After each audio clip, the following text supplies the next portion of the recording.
Welcome to the Time for a Reset podcast, the podcast where I, Paul Frampton, interview senior marketers on the big issues of the day and the thing that they want to see reset with an ever-changing landscape. Welcome back to another episode of Time for a Reset. This afternoon, we have an episode with a difference. I'm delighted to be joined by Timothy Armu, who's the CEO of Fanbytes.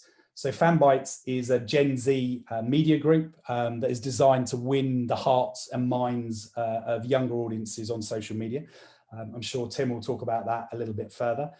He's also the founder of a very innovative kind of initiative, which is the first TikTok house that has actually not just been founded, but also commercialized, called Byte House. So Tim is a great entrepreneur. He's a young entrepreneur. And he's operating very much at this nexus of brands, social media, and content. So I think this is going to be a really fascinating conversation. So welcome, Tim. Hello. How you doing? Really good. Great to have you here. And I'm excited about this one because it feels like we started a conversation with Gerard from Vidsy about how the creative space is changing. Obviously, they do a lot of work in social channels, and so do you. So I'd love to maybe just start with, like, from your perspective, from where you come from, what is it that brands or marketeers need to think about resetting when it comes to reaching Gen Z?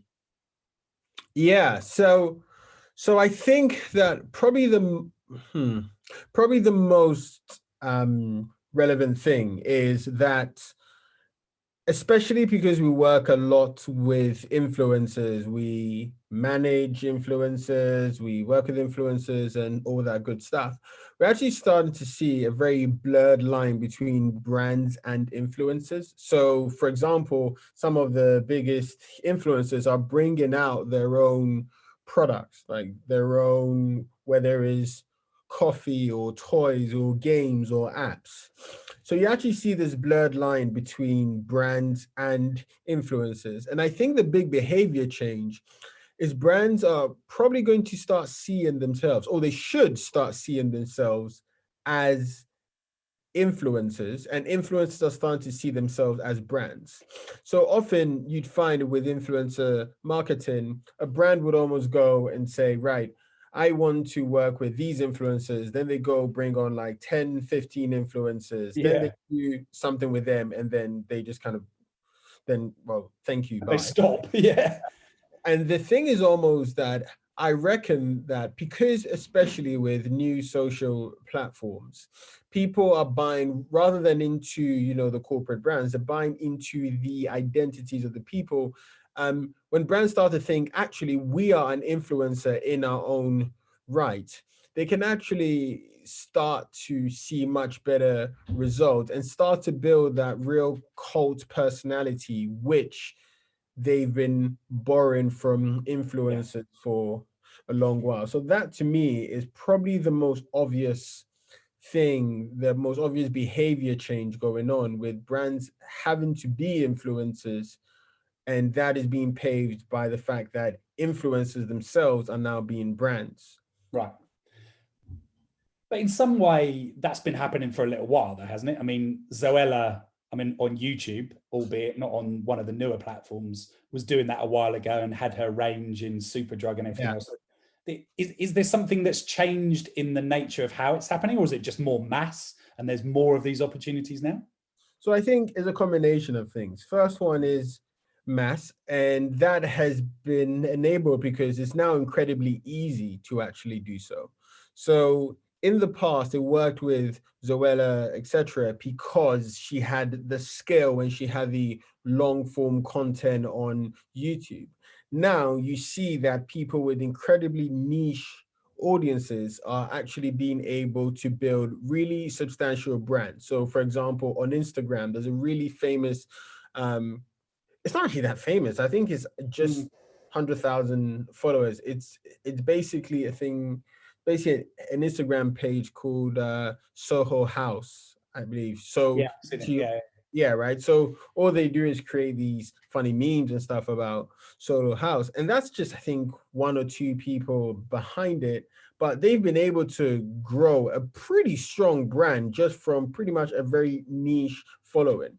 So I think now it's become incredibly easy to do so because actually being an influencer and buying stuff from influencers has actually now become more accepted. Whereas in the past, with someone like Zoella, it's like, yeah, I can buy her merch and stuff like that. But like the real stuff, you know, the lip gloss and the makeup, Yeah, that needs you'll go to to be a professional. Yeah, yeah. you know.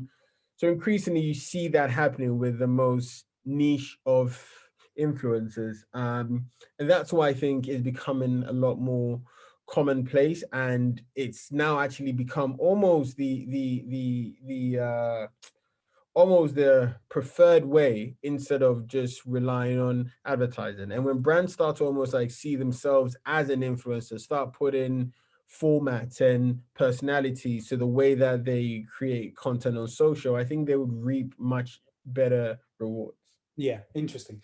And like you talked about this niche, this niche audience, or what some people term these micro influencers. Has has the market shifted away from where it maybe started when it was more celebs and kind of people that were known in the public eye that had big followers that people would chase, and it was just that they had a social platform? Are you seeing there's a combination of both, or do you see there's actually more interest from brands to find these micro, hyper relevant, high engaged influencers? Yeah. So I think that often people lump niche and micro together. And I don't think Okay. that's necessarily the case. So, you know, about 2 years ago, people kept harping on about micro influencers, etc., you know, being better for engagement. And that really pissed me off.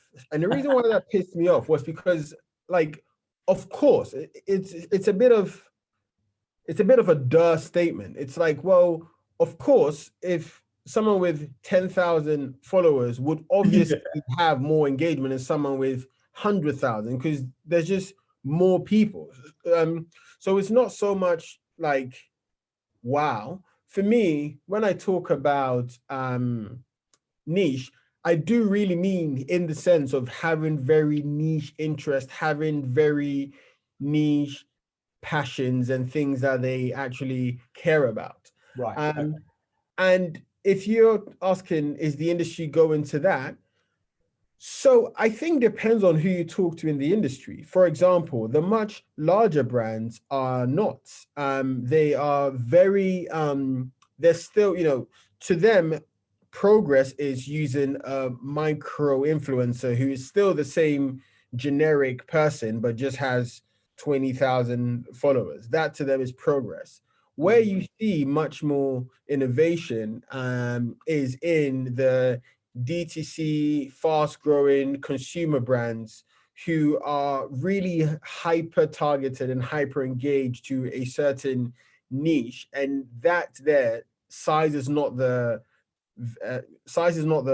variability, right? It's how targeted is this person's audience to mine. I've seen several cases where, for example, you know, there's a skateboard brand I know who have basically built a business to about 150K a month, just really nailing down. We are after the like 16 to 25 punk rock kid. They like these interests, they like these Instagram pages, really nailing down. And that therefore means they pretty much only work with, let's say, like 50 to 60 influencers, 50 to 60 social media pages throughout their lifetime. But because they're so targeted at that, they've been using those same ones from the time they started for the last 4 years. They've been using those same ones. And I'm pretty sure, you know, the last time I met the founder was 150K was around, well, it was last year July. So I can imagine that they've actually gone gangbusters. In fact, I know he's gone gangbusters because I'm pretty sure that I just saw that he's bought like a mansion recently. So He's so doing, so he's doing yeah, all right. yeah. So So That's So what I mean by that. are you saying that it's a smarter strategy to invest in certain influencers from the ground and make them synonymous with your brand over the long term? Is that what you're saying? Yeah, I mean, yeah, and even when I talk about that, I don't even mean from the ground up, as in they have to be small and you grow with them forever and ever, right? Like, look at what for people who are listening to this, people like David Dobrik and SeatGeek, they have become so synonymous with each other that it's got to the stage where if David Dobrik does something with another sponsor, people in the comments, thousands of people in the comments are like, "Oh, what would Yeah. Seek say about this?" Right? You have people like Mr. Beast and Honey. For those who don't know, Honey's a browser extension that basically helps you get like discounts and stuff on stuff that you buy. It's like Honey will sponsor a Mr. Beast video, and what they might do is they will pay 100 grand for Mr. Beast to go and do something outrageous with the money. But like, to the extent where even when I go on Reddit or any of the ads that I see, rather than them going and showing Honey, they show a clip from a Mr. Beast video. Right. Like, that type of thing where the influencers are becoming brands, the brands are becoming influencers. That, the two examples I've given, Mr. Beast, David Dobrik, those are big people, but that can actually come all the way down to small people or anything like that. But it's more about that real targeted like interest and passion point, rather than it just being, micro nano. To me personally, mate, I think a lot of this whole micro influencer stuff, people can go through like any of my LinkedIn stuff, any talks I've done, etc. I never, ever, ever talk about, micro influencers and nano and all that stuff. Because to me, I think that's bullshit. Like, that's literally someone who said, well, of course, there's more engagement, but like, that doesn't mean they are better than bigger influencers. Like, Sure. all it means is you can get more for your money, but that's just basic maths. Like, well, duh. Yeah. So that really frustrates me generally in the industry. Like, it's more No, no, about and that it's a very, very logical argument, Tim. So, as you were talking, what I was hearing was almost the influencer space as it matures was feeling a lot more similar to how a brand might approach sponsorship in the old worlds. That obviously there would only be one core shirt sponsor for a football club. I mean, these days you've got a sponsor in every category known to man, so that they can make as much money as possible. But it feels like there's longer term commitment and association that is an opportunity here, rather than just looking at, oh, for this one campaign that is targeting a young audience, let's throw some influencers at it and see if it improves things, and then stop and do something else.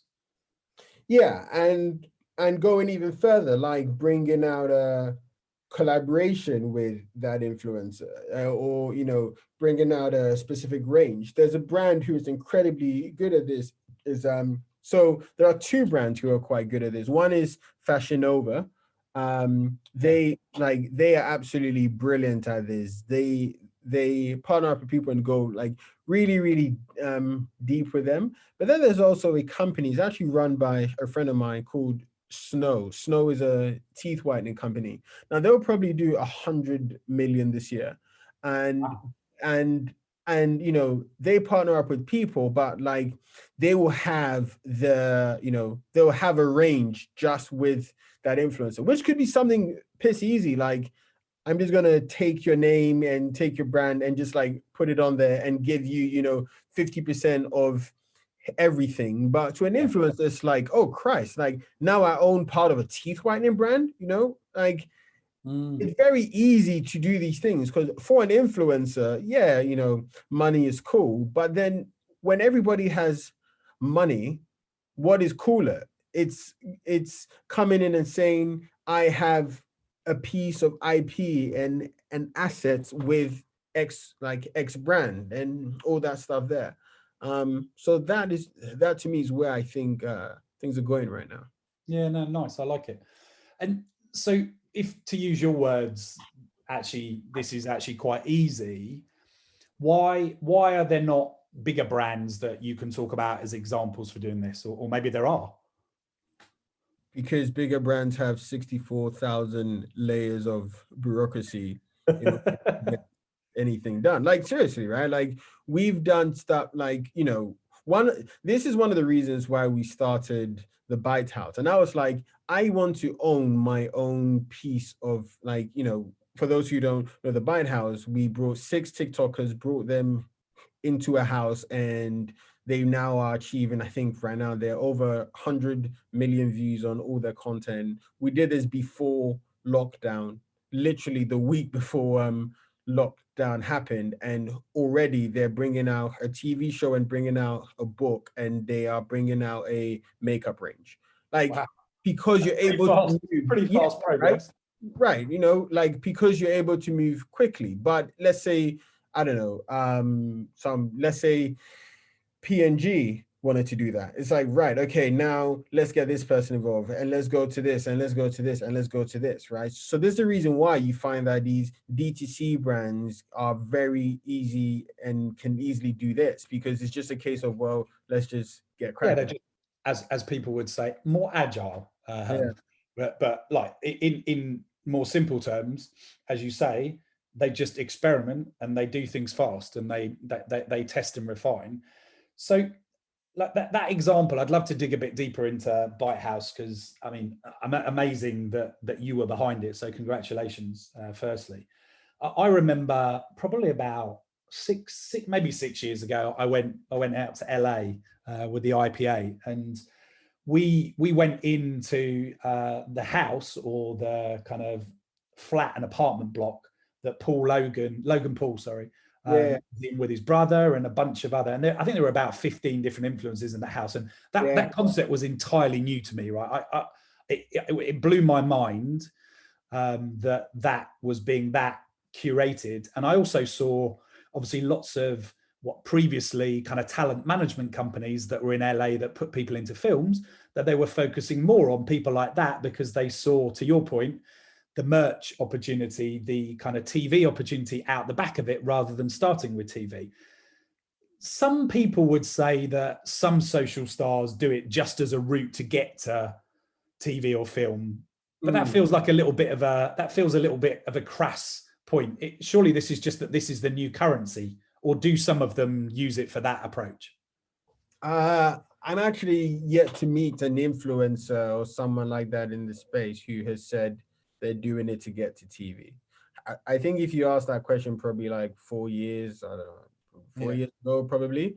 Now, when you see people like KSI, for example, and the Sidemen and Beta Squad, and all these people like getting more views on a single video than a TV like Right. get in a single day or series. Yeah. Like, why would I want to do that? So yeah, that's my thinking under that. Okay. And what was your vision behind Byte House? Obviously, it was like picking up on a big trend, but I guess you did it with some outcomes in mind. Yeah. So the key thing, so we picked this. I think we picked this. So we started this at the beginning of lockdown. So we've been thinking about it back and forth, and our thing. Well, my thing was I wanted to build a piece of really strong IP, which could also get like consumer revenue. Because to me, part of it was we as a company have built our whole brand of being able to help people reach a Gen Z audience, whether it's the government, McDonald's, Huawei, Samsung. And then, but to some degree, if we can become the people who are the brand, who are the influencer as well, then we can actually, build something that we own and operate. So what you eventually have is under Fanbytes, you have the services and software business, and then you have this owned and operated IP. So the big part of that wasn't let's just put some people in and sell brand deals. In fact, I think they've only worked with like 5 brands in the history of Fanbytes. Right. Sorry, in the history of Byte House. Yeah. But and we say no to quite a few of them, not because we don't want to. Some of them is just not the right fit, but it's because we want to build like a Gen Z brand which is representative of who the audience is. So for example, in the Byte House, we have 6 people. Seb and Monty are 2 gay guys who are in a relationship with each Yeah. other. Very Katie cool. and Lily, one is black, one is white. They used to go out, but now they are best friends. And then you have Em and Laws, who are like 2 teenage girls. So basically, within those 3, you basically have the perfect group of everything Mm. around who represents Gen Z. And for us, being able to do that was quite important, because when we then bring out TV shows, when we bring out books, when we bring out, you know, touring, when that comes around, like that is us basically taking a brand from scratch and building it on our own terms. So that was Yeah. the real reason behind it. And so far so good. We've been doing, you know, even on the commercial side, we for people who read the drum last month, we obviously were the guest editors of the whole drum, which is kind of insane. Like the entire drum episode, the entire drum episode was done by the Byte House. Like that's cool as well.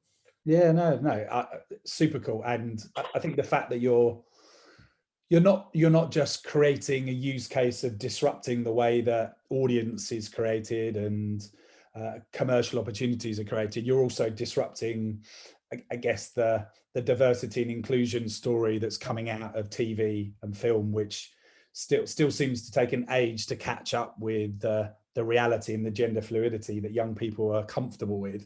So I think that's fascinating. Where do you see that going in the long term? With the Byte House, I think there is definitely the clear opportunity to build like a standalone Gen Z brand, which exists off social media. So, you know, they have, I think, like, I don't know how many now, but over 26 million fans on TikTok. And on YouTube and on Instagram, over 2 million, on YouTube, over like, I think over 200,000 or something like that. You know, they have existed on social, but I think the opportunity to take them off social and actually build like a really strong brand. So we're talking about like them doing collaborations with toy companies and getting their stuff into toys and all these other type of things. I think that is the clear path that we see it. Yeah, I think it's a very smart strategy, and one that looks like it'll be pretty future proofed. Yeah. You mentioned TikTok a Yeah. few times for obvious reasons. I guess it's probably here's a question: is it a social or entertainment platform? Maybe you'll come back to that in a second. It's the in vogue platform. I mean, it was already kind of growing exponentially pre-lockdown, but during lockdown, it's obviously gone nuts. And then we've had the whole US-China thing and lots of stuff happening. Like, I mean, TikTok, I assume, is quite a big part of your business. So tell us tell the listeners what you see happening with TikTok from your perspective. So I think if you want to see what happens with TikTok, go see what's happened with YouTube. It is pretty much the exact same playbook. You start off with a thing where the potential for anyone to go viral is quite high. That encourages a lot more people.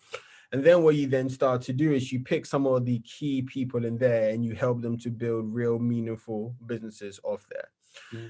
A lot of people say TikTok's competitor is Instagram, and I think that's incredibly wrong. TikTok's competitor is YouTube. YouTube, for example, they had when they first came out of the gate, they had a big fund, which was to empower creators. Guess what? TikTok committed $1 billion. Yeah, exactly. YouTube also started off with YouTube started working with particular creators to build YouTube originals. TikTok are also doing the same thing. They're getting on these talent and saying, hey, let's do that. when the previous CEO, Kevin Mayer, when he first started, of course, he's gone now, but his remit, there's a reason why they got him from Disney, because Disney take characters and build strong IP of them. And that is the exact same path that they're going for TikTok. So I think kind of there are so many parts, but if you wanted to crystallize it, probably the easiest way is to go, what's the future of TikTok? Well, actually just look at what YouTube is doing now. The virality that comes with it is, it'll probably die out in the next year or so, but the big stars of there will then start to build their own shows, build their own stuff. Right. I think lastly, there's probably a big point here about the e-commerce part of things, where again, if you look at companies like Douyin in China, where because TikTok was started from ByteDance in China. Yeah, where you've got loads of shopping influencers with their own channels and audiences. Yeah, exactly. That's also going to be the case on TikTok. So I think is that kind of intersection of real character-driven IP storytelling that comes from Disney, YouTube, and then the e-commerce opportunity that comes with from Douyin. Those two I see as being very, very interesting for the future. Great. I think that's fabulous insight. I've not heard anyone articulate it so clearly. And so the only thing that is left in my head is, it feels more entertainment than it does social, but clearly they've brought a lot of people over in their advertising division from Facebook. And they're clearly quite keen to build an ad platform as well. So do you see that there's a bit of Facebook in that mix with YouTube as well, or am I misreading it? Well, there's a bit of Facebook from the advertiser side, i.e., there probably is no better programmatic engine like Facebook, right? So if you can get to that type of thing, then of course that makes sense. But I think from a consumer perspective, what they want to do is present themselves as, creative friendly, entertainment friendly. And then obviously from like the advertising perspective, building an incredibly strong product. I think everybody wants to achieve the super slick, incredibly targeted thing that Facebook have. And I think they're in a good position, right? Like the big secret of TikTok, even though it's not so much a secret, like actually you can just learn this stuff. In fact, we actually wrote a piece on this, which was like the algorithm. There are so many factors that go into the algorithm that actually when their ad platform really comes in, they can get so targeted, it would be ridiculous. They can literally go, tell me everyone who likes clown makeup, and you can target that person by literally going, right, of all the people who watch clown makeup videos, what is the top 5% base of watch time, show an ad to them. So they're in a great position. And I think really the Facebook part is more from the advertising engine. I agree. That's what I was meaning. If some people might call YouTube like a search engine for video and entertainment, then I guess TikTok is an entertainment platform with a social programmatic ad engine behind it, like Facebook. So I think that's a really good way of thinking about it. Yeah. And before I go on to ask you about what advice you'd give to brands and other young entrepreneurs, I'd love just your reflection on what do you think is going to happen over the coming years when it comes to this whole social content entertainment space. You've given examples that show that actually this stuff's been done before. Obviously technology is enabling it to be done somewhat differently with scale and data. So where do you think this all goes? What is going to be the new Disney in 10 years time? Well, I think the new Disney is going to be a group of people. It's not going to be a company. This is why, one of the things that I've always said is, if I could, and this is actually something that I'm doing on the side, where I'm working, like if I see a creator and they're creating cool content, I would just go to them and say, can I just fund you. Like, Right. can we just build a bunch of businesses and brands together? We'll build 10, 9 of them will fail, 1 of them would make you £1 million a year. Yeah. So that for me, like the future, I believe, is influencers becoming the new brand and not actually relying on brands. Rather, what they are doing is they're building out their own cool stuff, their own stuff which they can sell directly to an audience. Because if you really think about marketing, marketing is actually like piss easy. Basically, it's I have a product. I need to find people who would like my product, and then I just need to then like show them my products, right? Because actually, if you find people who already seem to like your product, then you don't need to convince them. All you need to do is just like show it to them, right? Now, Yeah. if you're an influencer, you already have skipped part 2, which is actually like the hardest bit, which is where is my audience? Because you are your audience and you can basically decide to do something and people would either like you for it or hate you for it, right? Yeah. This is the reason why there's a TikToker called Bryce Hall. He has his own merch line called Party Animal. He makes £1 million a quarter just Wow. from that. And he's just a TikToker.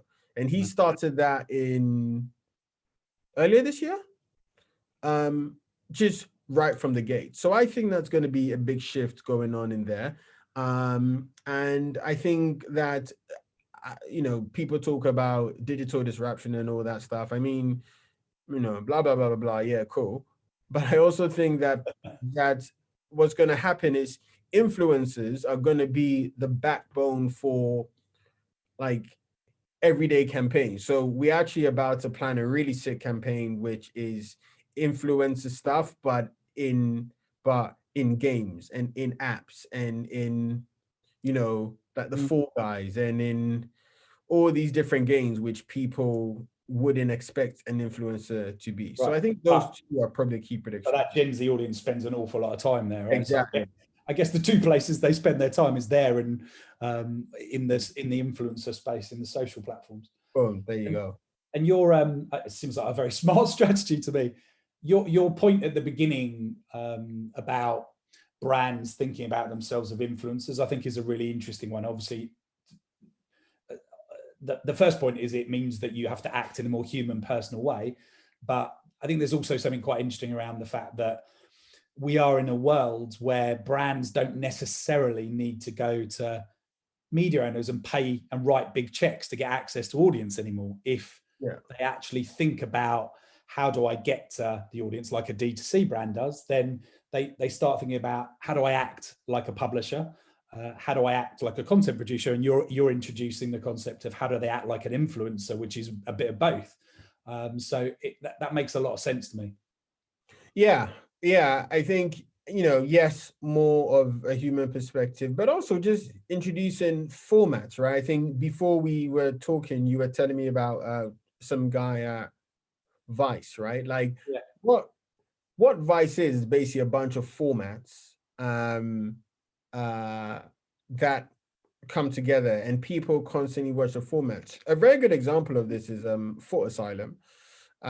If you look on Foot Asylum and on YouTube, pretty much everything they do is they just get influencers onto their YouTube channel to create content, blah, blah. The next stage of that is to then and so like people now just think of Foot Asylum and Pro Direct as like they just create good content.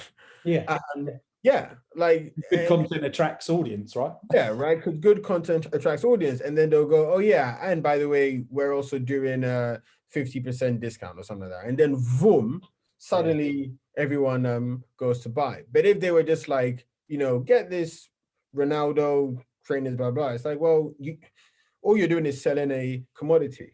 Right. No, I think I like that thing around format innovation and invention, because you're right, Vice has done that and TikTok has clearly done that, and before it obviously Instagram did it.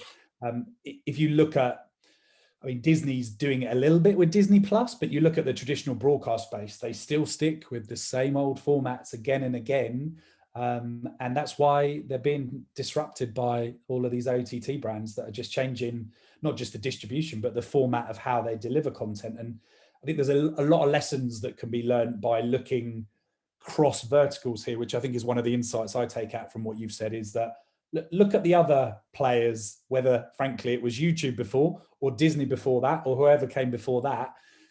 It's just disrupting the same mechanism around how you create content that attracts an audience, and then how you monetize that, whether that's advertising or merchandising. And let's face it, Disney is the master of finding every possible route to making money from individuals and from franchises, because they merchandise the hell out of everything. Yeah, 100%. And, you know, on a final note to that, like you look at, you know, the guys who own Tasty, what's the name? Oh, I know who you mean. Yeah, I can't think of it. I know who you mean, but I can't think of it either. Oh, yeah. Anyway, so, you know, guys who come up with these formats, like, you know, top 10 things, or like top 5 Harry Potter, you know, top 5 ways you may be Harry Potter, or like, you know, top 10, like top 10 places to eat a cheeseburger. Like, that's just the format, right? Like, what kind of cheeseburger are you? What kind of Harry Potter character are you? Like, that's just a format.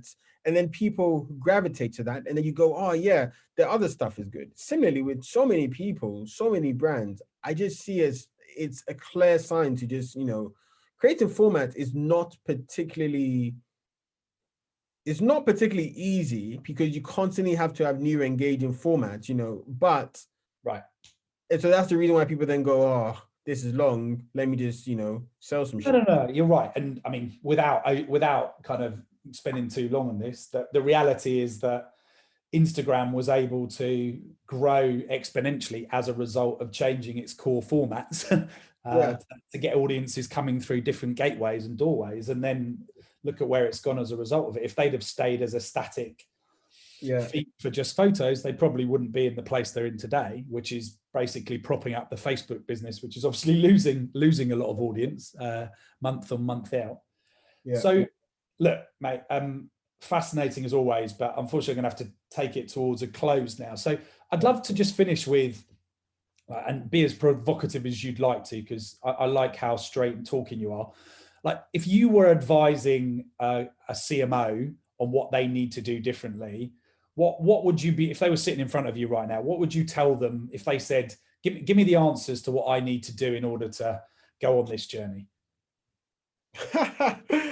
That's a massive question. It is a massive question, yeah, deliberately. And you can give either a really simplistic answer or a really complicated answer. It's all your call.